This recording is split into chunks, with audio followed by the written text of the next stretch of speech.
it's certainly not balanced, right? No, if you it's look not at the balanced. top 1% of the world is $34,000 a year. Yeah. If you make $34,000 a year, you're in the top 1% of the world. You're basically living in like lower income America. Right. Is the top 1% of the world. Yeah. Which is crazy. It is. And so, like, why is that? Well, corrupt governments, lack of freedom, lack of democracy, but also exploitation from American businesses where they go over there and they start sweatshops. And, you know, I mean, one of the greatest ironies is people complaining about social justice issues on an iPhone, which is made by slaves. Oh, yeah. It's a horrible thing. I had Siddharth Kara on the podcast. He's a journalist that traveled to the Congo to watch them mine cobalt and snuck into these cobalt mines. And he wrote this. Is it called Cobalt Red? Is that what it's called? It's out. It's out at the end of this month. It's not even out what yet. they do to get the? It's fucking horrific. Yeah. I mean, horrific. It's all slaves. It's slaves. It's women who are 19 years old with Cobalt Red. How the blood of the Congo powers our lives.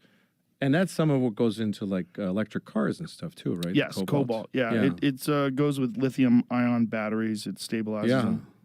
So, you know, there's all sorts of shit that has to. That's a cobalt mine. This is the thing is that we look at these wide shots of just like clogs of people. That's how most human beings live, and.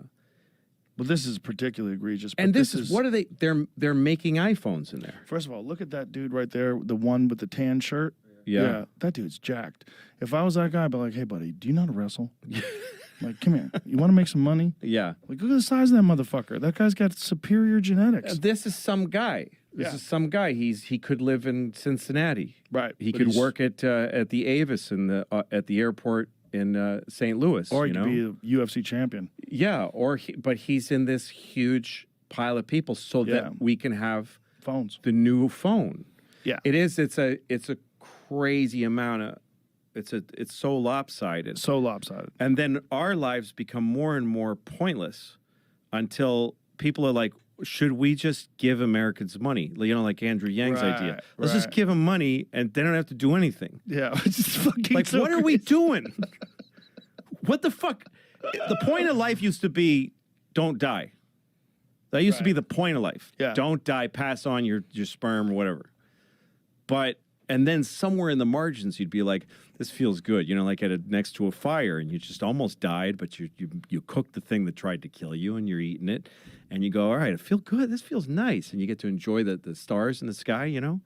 There's something to that. But this point of like, just give everybody money every week so that they can buy. But who's doing anything? Like and just let Where's them. the money coming from? Let them make the shit. They're invisible. And then let's all just be. And then we start having conversations about what's the right way to say things and what's the right stuff to put in your body and what's the right position to sleep in. Because it's a joke. It's just funny to me, I guess is the thing. Like I see what you're saying.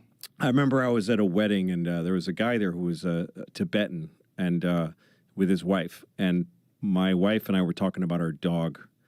And we're saying that she was getting surgery. She's had a hard month because and he goes, I'm sorry, who was getting surgery? And we said, our dog. And he just laughed really hard. He was like, what? Our dog was in surgery.